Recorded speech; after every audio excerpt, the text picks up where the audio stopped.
Selamat malam, salam sejahtera. Terima kasih karena bersama dengan saya di Nazilin Unity Channel.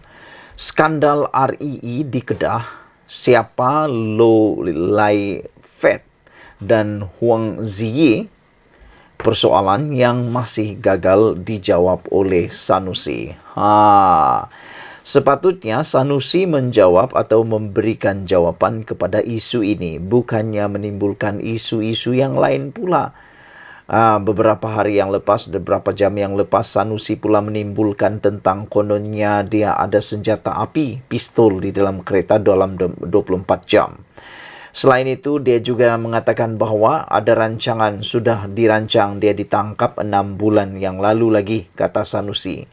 Sehingga pada pendapat kami sebagai penganalisis politik itu satu perkara yang merepek kerana beliau ditahan bukan kerana perkara atau tuduhan yang pernah berlaku sebelum ini, tetapi kerana ucapan beliau yang baru sahaja beliau lontarkan dalam ucapan dalam kempen terbaru. Jadi, tiada kaitan ucapan beliau itu dengan rancangan kononnya yang beliau nyatakan itu. Tapi, yang sepatutnya dijawab oleh Sanusi ialah skandal RII di Kedah. Dia perlu jawab, siapa So Lai Fat dan Huang Ziyi? Persoalan yang masih gagal dijawab Sanusi. Kecurian unsur nadir bumi RII bukanlah satu plot atau rancangan untuk memburukkan imej Menteri Besar Kedah, Datuk Seri Muhammad Sanusi Maknor. Skandal membabitkan eksploitasi hasil bumi yang dikaut warga China itu menggambarkan betapa teruknya kepincangan pentadbiran kerajaan negeri Kedah. Ada bukti yang kukuh dan tulen, bukannya tuduhan kosong semata-mata. Apa yang tiada setakat ini ialah penjelasan sebenar Sanusi selaku pengerusi perbadanan Menteri Besar Kedah MBI termasuk isu dua pekerja dari China, So Lai Fat dan Huang Ziyi. Namun, Sanusi seolah-olah menepis dengan mendakwa konon wujudnya plot memburukkan imejnya. Sedangkan majikan So Lai Fat dan Huang Ziyi yang masing-masing pemegang pas profesional adalah MBI. Kecurian serta rasuah dalam isu perlombongan RII itu melibatkan hazana alam semula jadi di hutan simpan Bukit Enggang Syekh. Eksplorasi atau curi RII. Hanya yang tahu sepatutnya dan semestinya adalah Sanusi. Ikuti rancangan khas berprofil tinggi ini dalam Siasatan Suruhanjaya Pencegahan Rasuah Malaysia SPRM. Saudara-saudara sekalian, dalam beberapa gambar yang kita sedang tonton sekarang ini ialah surat Menteri Besar Kedah kepada KDN, iaitu Kementerian Dalam Negeri, mohon pas lawatan ikhtisas untuk pekerja RII dari China. Muhammad Sanusi Maknor antaranya mohon 21 pekerja mahir dari China, tetapi surat CEO MBI Kedah menyatakan mereka hanyalah pekerja am, dan pada waktu itu Menteri KDN ialah Hamzah Zainuddin. Selain itu, siapa dua orang ini, iaitu Huang Ziyi dan So Lai Fat? Daripada paparan ini, daripada puluhan warga China yang diberikan pas lawatan ikhtisas, dua daripadanya bermajikankan MBI Kedah untuk projek RII. Ditangkap Januari 2023. Kes kecurian RII dan pencerobohan hutan simpan Bukit Enggang Syekh mempunyai kepentingan 80% dalam prospek Suria Sudan Berhad, syarikat yang diberi lesen oleh Kerajaan Kedah untuk projek eksplorasi RII, iaitu So Lai Fat. Kecurian RII part yang ketiga, Januari 2023, tangkapan pertama selepas surat kebenaran dikeluarkan Kerajaan Kedah. 15 Mei 2023, kes kecurian belum selesai. Sekali lagi, surat kebenaran dikeluarkan. Jun 2023, tangkapan kedua kes yang sama di lokasi yang sama. Huang Zi, salah seorang warga China yang ditangkap, merupakan staf profesional lantikan MBI Kedah. Selepas itu, terkini direman SPRM suguhkan RM13 juta, part yang keempat. CEO MBI Kedah dan seorang pengarah syarikat berkait pelumbungan mineral ditahan reman atas siasatan kes korupsi RII. Saudara-saudara sekalian, dalam gambar yang kita lihat ini, pada 2018 digambarkan selamatkan Bukit Enggang. Saudara-saudara sekalian, ini memang mengejutkan kita semua. Ikuti terus ulasan selepas ini. Selamat datang, salam sejahtera. Terima kasih kerana bersama dengan saya di Nazilin Unity Channel. Daripada Harapan Daily, Sanusi penakut, suka caci orang tapi rupanya telinga nipis, cepat koyak. Ini tajuk yang memang agak lumayan hebatnya, agak panas untuk didengar, dan pastinya anda akan share kepada kumpulan-kumpulan anda semua. Sanusi sebenarnya penakut, suka caci orang tapi rupanya telinga nipis, cepat koyak, kata Ketua Penerangan UMNO Isham Jalil, menyifatkan Ketua Pengarah Pilihan Raya Perikatan Nasional PN Datuk Seri Muhammad Sanusi Maknor sebagai penakut. Menurutnya, Menteri Besar Kedah berkenan suka mencaci orang dan celupar sehingga Sultan pun dihina. Namun katanya, Sanusi penakut apabila enggan datang ke Balai Polis susulan isu dokumen paslik yang berlaku tahun lalu. Kes lama dia, Sanusi dengan saya berkenan paslik yang mana dia fitnah saya melakukan jenayah pun belum selesai lagi. Jika sabit kesalahan, dia boleh dipenjara 2 tahun. Dan dia memang penakut, kata Isham. Dulu polis panggil datang balai berkenan kes ini pun dia tak mahu datang. Saya ajak dia pergi mahkamah, dia tutup komen di Facebook. Sanusi ini suka caci orang dan mulutnya celupar, cupai sehingga Sultan pun dia hina. Tetapi rupanya telinganya ni nipis dan hatinya tisu dan cepat koyak, katanya dalam satu kenyataan hari ini. Minggu lalu, Sanusi dihadapkan ke Mahkamah Session Selayang di Gombak, Selangor atas 2 pertuduhan berhubung isu pelantikan Menteri Besar Selangor dan penubuhan Kerajaan Perpaduan. Dan kemarin juga, saudara-saudara sekalian, Sanusi mendedahkan beliau memiliki pistol 24 jam di dalam kereta. Sanusi dedah ada pistol dalam kereta 24 jam. Beliau mendedahkan dalam keretanya sepanjang masa ada pistol sebagai langkah keselamatan. Adakah isu ada pistol dalam kereta ini juga ada kaitannya dengan pendedahan ataupun pendedahan daripada Isham Jalil ini yang menyifatkan Pengarah Pilihan Raya Perikatan Nasional PN itu, iaitu Datuk Seri Muhammad Sanusi Maknor, memang terbukti sah penakut. Kerana saya belum pernah dengar lagi ada ahli politik yang berani mendedahkan mempunyai pistol di dalam kereta 24 jam.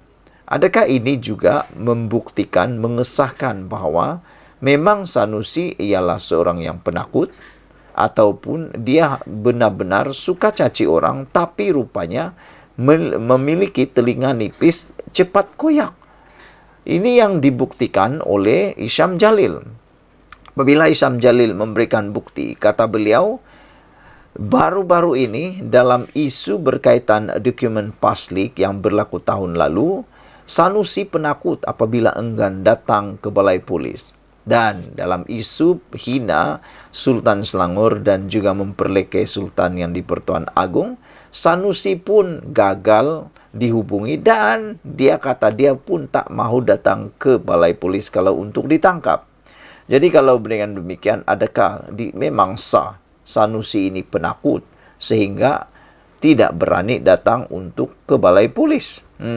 Kata Isham lagi, kes lama dia, Sanusi dengan beliau berkenan paslik yang mana dia fitnah saya melakukan jenayah pun belum selesai lagi, kata beliau. Jika sabit kesalahan, dia boleh dipenjara 2 tahun. Dan dia ni memang penakut, kata Isham. Dulu polis panggil datang ke balai berkenan kes ini pun, tentang kes paslik, dia pun tak mahu datang. Saya ajak dia pergi mahkamah, dia tutup komen di Facebook. Sanusi ini suka caci orang dan mulutnya celupar, sehingga Sultan pun dia hina, tetapi rupanya telinga Sanusi ini nipis dan hatinya tisu dan cepat koyak, katanya dalam satu kenyataan hari ini. Minggu lalu, Sanusi dihadapkan ke Mahkamah Sessions Selayang di Gombak, Selangor atas 2 pertuduhan berhubung isu pelantikan Menteri Besar Selangor dan penubuhan Kerajaan Perpaduan. Ikuti terus ulasan selepas ini, tapi sebelum itu jangan lupa tinggalkan komen Anda dalam ruangan komen kali ini. Adakah Anda juga sependapat dengan Isyam Jalil bahawa Sanusi sebenarnya adalah seorang yang penakut, suka caci orang, tapi rupanya telinga nipis cepat koyak? Kita jumpa lagi. Bye-bye. Selamat petang, salam sejahtera. Terima kasih kerana bersama dengan saya di Nazlin Unity Channel. Petang ini satu kejutan luar biasa, tangkapan luar biasa dibuat oleh polis Diraja Malaysia di Kedah. Pastinya kejutan ini dan tangkapan ini membuatkan semua orang yang ada di Kedah tergempar dan nak tahu siapa sebenarnya yang terlibat dan siapa dalangnya. Hari ini disahkan polis Pulau Pinang menyerbu makmal dadah di Kedah.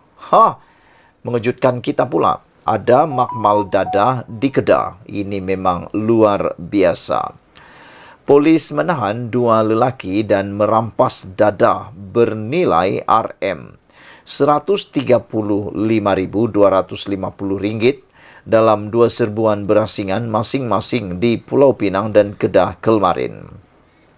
Serbuan pertama jam 7 pagi dilancarkan Jabatan Siasatan Jenayah Narkotik JSJN Pulau Pinang terhadap sebuah kereta di tepi jalan di seberang Perai Selatan SPS sebelum menahan 2 lelaki tempatan penganggur berusia 27 tahun dan 30 tahun yang disyaki terbabit aktiviti pemprosesan dada. Susulan gerakan itu, Ketua Polis Pulau Pinang, Datuk Kok Chin berkata, polis kemudian melakukan serbuan ke sebuah rumah di Bandar Baru Kulim, Kedah yang dipercayai dijadikan makmal pemprosesan dada. Menerusi serbuan di Kulim, polis merampas 22 bungkusan dadah jenis heroin seberat 1 kg, 1 paket lutsinar sabu dan 2 paket serbuk putih disyaki kefen seberat 1,28 kg, selain pelbagai peralatan bagi pemprosesan dadah. Hasil ujian saringan air kencing mendapati suspek yang ditahan positif methamphetamine dan amphetamine serta mempunyai rekod berkait jenayah dan dada. Katanya pada sidang media di Ibu Pejabat Polis Kontijen IPK Pulau Pinang di sini hari ini. Kok Chin berkata, hasil risikan mendapati sindiket berkenan aktif sejak awal tahun ini dengan menerima bekalan dari negara jiran dan memprosesnya untuk pasaran tempatan. Jumlah keseluruhan dadah yang dirampas boleh digunakan 20,000 penagih. Kedua-dua suspek ditahan reman 7 hari sehingga 28 Julai untuk siasatan mengikut Seksyen 38B Akta Dadah Berbahaya 1952, katanya lagi.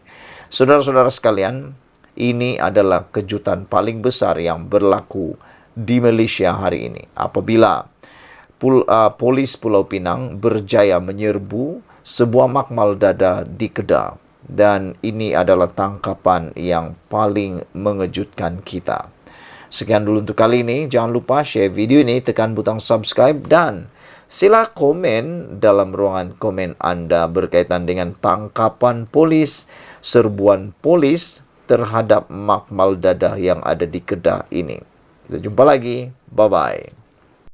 Selamat malam, salam sejahtera. Terima kasih kerana bersama dengan saya di Nazlin Unity Channel. Tahukah anda bahawa tindakan Hamzah Zainuddin kononnya mahu mendedahkan surat permohonan atau permintaan Saifuddin untuk membatalkan keputusan pemilihan PKR sebenarnya hanya akan membuatkan Hamzah terciduk sendiri, terkedus sendiri dan terkena batang hidung sendiri. Atau dengan kata lain, meludah ke langit, kena muka sendiri. Ini kerana semasa permohonan tersebut diberikan, dinyatakan adalah Hamzah Zainuddin pada waktu itu ialah Menteri Dalam Negeri, Maka dengan mendedahkan wujud surat berkenan, ianya tidak bermakna lagi, bahkan ia hanya mendedahkan kelemahan dan ketidakcekapan Hamzah sendiri ketika memegang jawatan Menteri Dalam Negeri. Dan paling penting sekali ialah mengapa Hamzah Zainuddin tidak teruskan pembatalan itu kalau benar ada. Kerana kalau dia meneruskan pembatalan itu, pastilah PKR ataupun Parti Pakatan Harapan, Gabungan Pakatan Harapan akan lebih berpecah belah dan tidak akan menang apa-apa kerusi dalam PRU yang lepas. Ikuti terus ulasan. Selamat petang, salam sejahtera. Terima kasih kerana bersama dengan saya di Nazilin Unity Channel. Buang masa saja Hamzah mahu dedah surat Saifuddin ketika kempen PRN ini. Baru-baru ini Hamzah Zainuddin seakan-akan mengugut Saifuddin dengan menyatakan bahawa beliau akan mendedahkan surat berkaitan dengan pemilihan PKR dalam pemilihan PKR baru-baru ini.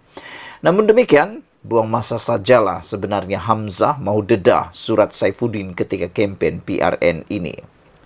Walaupun sudah dinafikan, bekas Menteri Dalam Negeri Hamzah Zainuddin nampaknya tetap berkeras mahu mendedahkan surat daripada Setiausaha Agung PKR Saifuddin Nasution Ismail yang didakwa dihantar kepadanya konon bagi meminta pemilihan PKR yang lalu dibatalkan.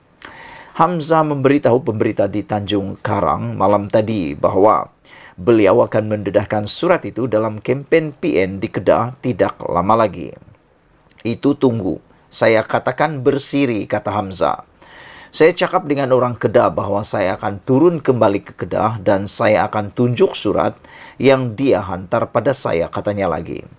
Berikutan pendedahan Hamzah bahawa Saifuddin pernah menghantar surat kepadanya meminta agar pemilihan PKR dibatalkan. Setiausaha Agung PKR itu yang kini merupakan Menteri Dalam Negeri segera menafikannya dan menyifatkan dakwaan Hamzah terhadapnya tidak lebih hanya sekadar kenyataan politik semata-mata. Saifuddin berkata, jika beliau mahu membatalkan keputusan pemilihan parti tahun lalu itu, beliau boleh melakukannya dengan dua jawapannya kepada Jabatan Pendaftaran Pertubuhan ORS apabila badan itu mengeluarkan dua surat tunjuk sebab kepada PKR. Tentunya kerana tidak puas hati dengan jawapan Saifuddin itu, Hamzah kini memutuskan untuk mendedahkan surat Saifuddin itu. Perlukah Hamzah berbuat demikian? Sekarang adalah waktu kempen PRN dan sebarang ucapan atau pendedahan ketika kempen ini seharusnya boleh membantu PN ke arah memperoleh undi. Malangnya, tindakan Hamzah membuat dakwaan tentang wujudnya surat Saifuddin kepadanya itu langsung tidak membantu PN memperoleh undi tambahan daripada rakyat Kedah. Apa kaitan surat itu dengan PRN dan kepada rakyat Kedah? Hamzah patut mencari isu lain jika ingin menambahkan undi kepada PN yang kini semakin terjejas. Berikutan onar Sanusi Maknur, Menteri Besar Kedah yang memperlekeh raja-raja sehingga didakwa di mahkamah. Selain isu nadir bumi yang dijangka lebih banyak tangkapan akan dilakukan oleh pihak berkuasa. Lagi pula, isu pemilihan dalam PKR telah selesai dan meskipun Saifuddin kalah kepada Rafizi Ramli bagi pemilihan jawatan timbalan Presiden, kedua-dua pemimpin berkenan telah memilih untuk bersatu serta sama-sama bekerja keras untuk kemenangan PH pada PRU 15 lalu. Disebabkan kesediaan mereka melupakan isu pemilihan tersebut dan kedua-duanya saling bekerja keras, itulah yang sebahagiannya menyumbang kepada kemampuan PH memenangi 82 kerusi iaitu paling tinggi berbanding PN dan juga BN. Kini juga Saifuddin dan Rafizi bersama-sama anggota Jemaah Menteri dan mereka saling fokus serta melengkapi untuk terus memperkukuh parti dan berkhidmat untuk negara. Maka dengan itu, langsung tidak relevan sebenarnya untuk Hamzah Zainuddin bercakap mengenai surat itu. Selain tidak relevan, adalah membuang masa juga bagi Hamzah bercakap tentang surat itu pada ketika ini kerana Saifuddin dan Rafizi tidak pernah memanjangkan isu pemilihan itu sebaik ianya berakhir.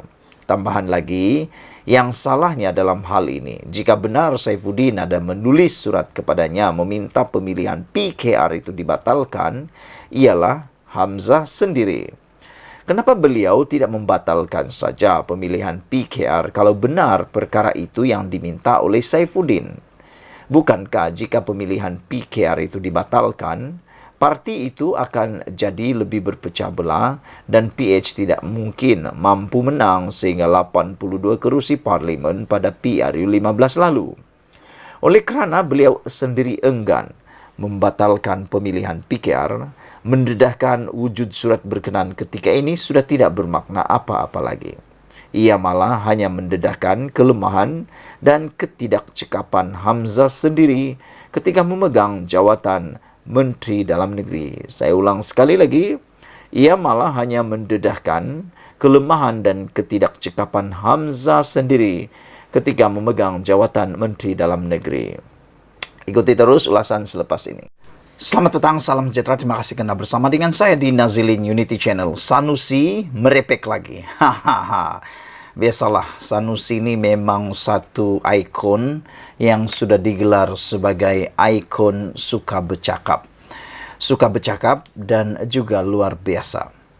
Ini kali ini daripada Sabudin.com mengatakan bahawa Sanusi merepek lagi.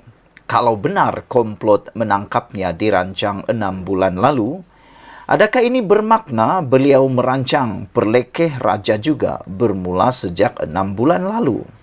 Persoalan ini memang cukup panas dan cukup kontroversi, tetapi cukup untuk membuka mata dan minda anda.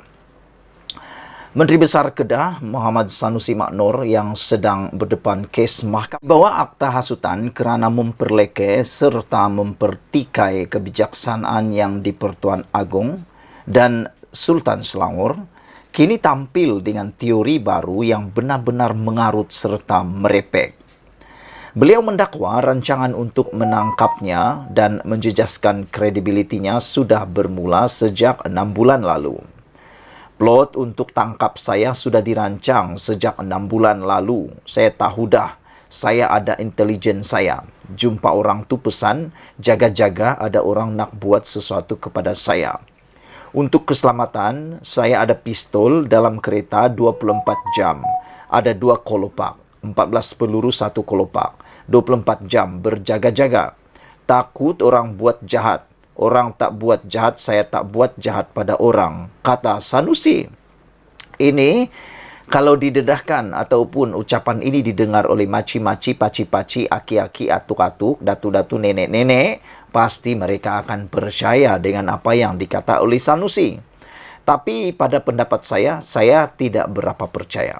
Saya tak berapa percaya Sanusi mempunyai pistol di dalam kereta 24 jam. Kalau dia kata 12 jam, saya percaya. Tapi kalau 24 jam, makna kata pistol itu sentiasa ada di kereta. Bagaimana dia masuk dalam rumah, takkan dia nak tinggalkan pula pistol itu di dalam kereta. Itu yang saya tak percaya. Anda bagaimana?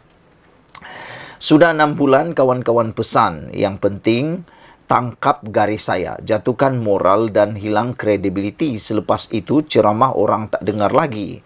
Kerana saya sudah dimalukan dengan tangkapan, katanya, ketika berucap di sebuah ceramah PN di Kuala Ketil, Kedah semalam seperti dipetik berita harian. Mari hang, dengar baik-baik ini. Anda dengar baik-baik, mai sini. Aku nak cerita pada kamu semua apa yang diceritakan oleh Sabudin. Cuba kita fikir baik-baik. Cuba kita fikir betul-betul logik atau tidak dakwaan Sanusi itu. Harus kita ingat, pendakwaan terhadap Sanusi adalah berkaitan ucapannya yang menyentuh kebijaksanaan serta keistimewaan Agong dan Sultan Selangor. Beliau seterusnya ditahan pada jam 3 pagi untuk dibawa ke IPD Selayang. Seterusnya diiringi polis ke Mahkamah Selayang untuk berdepan pendakwaan. Berikutan panggilan telefon daripada polis tidak dijawabnya, malah direjeknya. Pendakwaan dan tangkapan terhadapnya bukan kerana menyerang Perdana Menteri, timbalan Perdana Menteri, mana-mana menteri atau lain-lain figura politik di negara ini. Sekali lagi ditekankan, pendakwaan dan tindakan menahannya pada jam 3 pagi adalah berkaitan ucapannya, berkaitan raja-raja dan bukan kepada mana-mana pemimpin politik.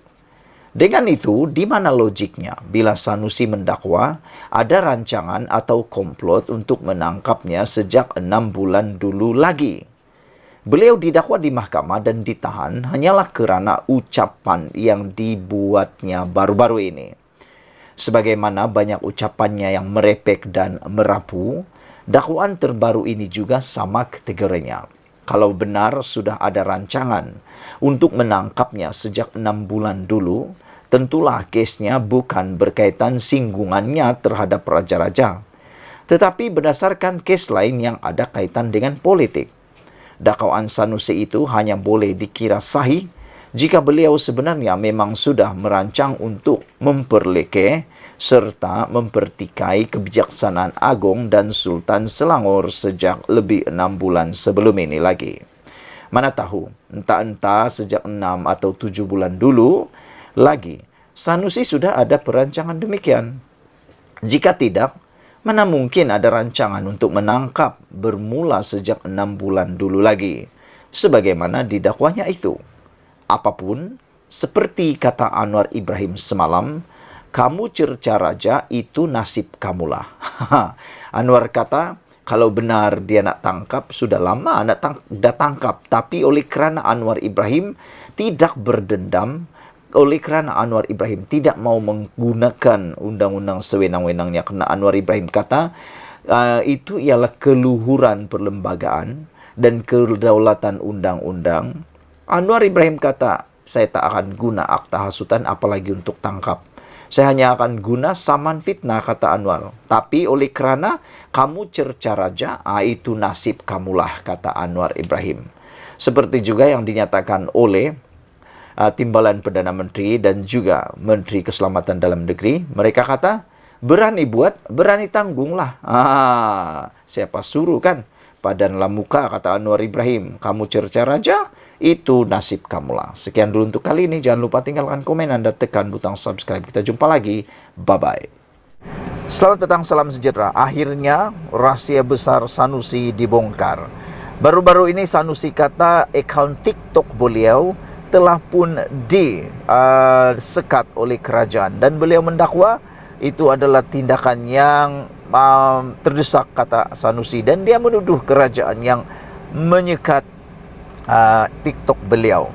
Namun Saifuddin Nasution Ismail telah memberikan kata dua. Beliau kata bukan kerajaan yang buat, kerana kerajaan banyak lagi kerja yang lain selain daripada menyekat. Dan pula syarikat itu adalah dalam kelolaan sendiri TikTok, bukannya milik kerajaan. Jadi TikTok punya undang-undang yang tersendiri. Akhirnya petang ini kita ketahui rupa-rupanya ini sebab akaun TikTok Sanusi disekat.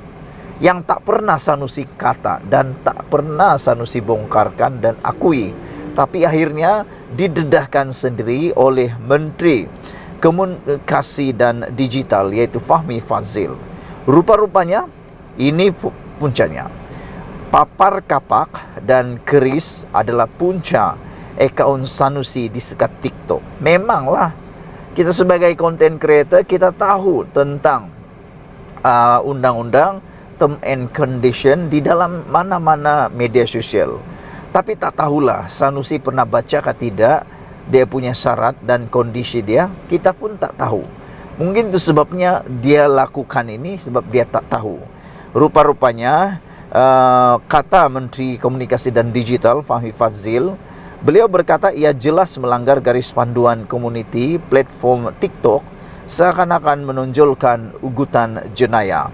Mana-mana media sosial, sama ada Facebook, TikTok, YouTube dan yang Instagram yang saya tahu, apabila anda menunjukkan, memaparkan perkara-perkara yang membawa unsur keganasan, unsur-unsur keganasan seperti senjata api, kapak, keris, parang, pedang dan sebagainya yang tidak mempunyai apa-apa nilai pengajaran, ianya melanggar garis panduan komuniti. Apalagi kalau dalam TikTok. Papar kapak dan keris, puncak akaun rasmi Sanusi Nor disekat TikTok baru-baru ini, kata Menteri Komunikasi dan Digital Fahmi Fadzil. Jadi rupa-rupanya Sanusi tersilap. Bukan kerajaan yang menyekat akaun TikTok Sanusi, tetapi TikTok sendirilah yang menyekat kerana tindakan Sanusi yang buta undang-undang platform TikTok. Kalau Sanusi tidak buta undang-undang akaun TikTok, pasti beliau sedar perbuatan memaparkan kapak dan keris itu melanggar undang-undang atau melanggar garis panduan komuniti platform TikTok. Kata Fahmi Fadzil, paparan itu jelas melanggar garis panduan komuniti platform media sosial itu seakan-akan menonjolkan ugutan jenayah. Baru-baru ini ada usaha menimbulkan rasa gusar apabila ada seorang tokoh politik ditahan polis.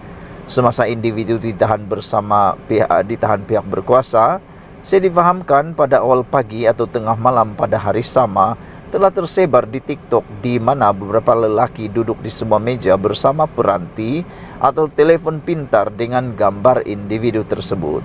Di satu sudut senjata terdapat senjata, kapak dan keris. Bagi saya dan sudah pasti bagi pihak polis, waima pihak TikTok sekalipun, gambar yang ditonjolkan itu adalah ugutan jenayah, kata beliau menerusi SDO ini. Beliau berkata demikian pada Majlis Penyampaian Watikah Komuniti Madani peringkat Zon Tengah Selangor di Universiti Teknologi MARA UiTM Shah Alam. Fahmi sekali lagi menekankan tanpa sebarang arahan pihak TikTok memadam konteks berkenan. Sanusi yang juga Ketua Pengarah Pilihan Raya Perikatan Nasional PN dan PAS Pusat mendakwa akaun TikTok disekat. TikToknya disekat sekaligus menyifatkan tindakan itu sebagai usaha menghalang kemarahan berkempen secara maya menjelang PRN 12 Ogos. Namun dakwaan itu disangkal Menteri Dalam Negeri Saifuddin Nasution Ismail bahawa kerajaan tidak mempunyai kuasa menyekat mana-mana akaun TikTok. Beliau menjelaskan aplikasi sosial TikTok bukan milik kerajaan tetapi sebuah syarikat teknologi dari China. Yang itu betul. Dan kita harap apa yang telah didedahkan ini membuka mata dan membuka hati orang-orang yang tak percaya lagi. Sekian, Malaysia kita punya, kita jaga sama-sama, cintai Malaysiaku. Bye-bye. Selamat petang, salam sejahtera. Ini pastinya satu lagi berita paling mengejutkan Muhyiddin Yassin Perikatan Nasional, dan pasti saya rasa ini akan menjadi tonik. Dia akan menjadi titik permulaan kemenangan besar kepada Anwar Ibrahim. Anwar Ibrahim dalam pengumumannya kemarin mengumumkan berita paling gembira untuk seluruh rakyat Malaysia apabila beliau mengumumkan dalam beberapa minggu lagi, seminggu atau 2 minggu ini, kata Anwar Ibrahim, beliau akan mengumumkan beberapa imbuhan buat penjawat awam. Wah, ini pasti perkara ditunggu-tunggu oleh semua penjawat awam. Dan kalau ini sudah diumumkan dan tepat seperti yang dikehendaki oleh penjawat awam, khususnya kenaikan gaji, ini akan mampu menarik hati dan juga dapat menarik perhatian untuk lebih mendapat sokongan daripada rakyat. Walau bagaimanapun tindakan Anwar Ibrahim ini, saya fikir akan memancing sekali lagi komen daripada Mahathir Mohamad dan juga Muhyiddin Yassin. Perdana Menteri Datuk Seri Anwar Ibrahim akan mengumumkan beberapa imbuhan tetap kepada penjawat awam dalam tempoh seminggu 2 lagi. Anwar yang juga Menteri Keuangan berkata, beliau akan mempengerusikan mesyuarat pengurusan pertama pelarasan skim gaji itu minggu depan. Wah, kalau ada pelarasan gaji, memang inilah yang ditunggu-tunggu oleh penjawat awam. Saya fikir pendekatan lama skim pelarasan gaji perlu dirombak. Tunggu pengumuman dan sedikit penyesuaian dalam tempoh seminggu atau 2 minggu lagi, katanya. Beliau berkata demikian ketika berucap pada program Cakna Madani bersama Pegawai Perkhidmatan Pendidikan Kementerian Pendidikan di Kampus Kesihatan Universiti Sains Malaysia, Kubang Krian di Kota Bahru hari ini, yang turut dihadiri Menteri Pendidikan Fadila Siddiq. Pada 13 Julai lepas, Perdana Menteri berkata, skim gaji penjawat awam akan disaran dinaikkan secara berperingkat berdasarkan keupayaan ekonomi negara, dan cadangan itu akan dikemuka dalam mesyuarat dengan Ketua Setiausaha Negara Tan Sri Muhammad Zuki Ali serta Ketua Pengarah Perkhidmatan Awam Datuk Dr. Zulkifli Muhammad sebelum pilihan raya negeri pada 12 Ogos ini. Mengulas lanjut, Anwar berkata, ganjaran munasabah dan adil adalah akan diberikan kepada penjawat awam di negara ini berikutan tiada kenaikan dalam tempoh yang agak lama. Ini maksudnya ada clue sudah yang kita terima bahawa akan ada pelarasan gaji. Pelarasan ini dilakukan untuk meningkatkan skim gaji guru dan penjawat awam yang lain, sekaligus bagi mengurangkan jurang perbezaan skim gaji, kata Anwar Ibrahim. Jadi ini adalah berita baik untuk seluruh guru yang ada di seluruh Malaysia. Ianya untuk meningkatkan pelarasan ini dilakukan untuk meningkatkan skim gaji guru dan penjawat awam, kata Anwar Ibrahim. Ini bukan sebab nak pilihan raya negeri, tetapi saya mahu dikenali sebagai Anwar yang prihatin, kata beliau lagi. Perdana Menteri turut menegaskan bahawa beliau akan terus memerangi rasuah dan menghentikan amalan mencuri harta rakyat. Saya akan terus cakap mengenai tata kelola dan rasuah. Saya akan perang habis-habisan.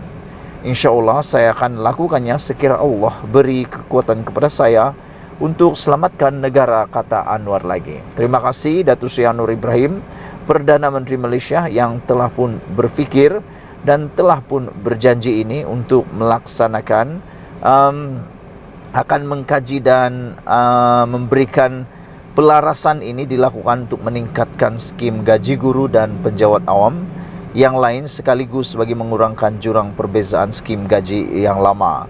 Ini bukan sebab pilihan raya, tapi saya mahu dikenali sebagai Anwar yang prihatin, kata Anwar Ibrahim. Selain itu, beliau berkata ganjaran munasabah dan adil akan diberikan kepada penjawat awam di negara ini berikutan tiada kenaikan dalam tempoh yang agak lama. Ya, benar, sudah berapa lama gaji skim guru dan para penjawat awam tidak pernah diselaraskan, dan ianya patut mendapat perhatian segera kerana sudah ada banyak perubahan besar dalam negara ini. Sekian dulu untuk kali ini. Tinggalkan komen anda. Kita jumpa lagi. Bye-bye.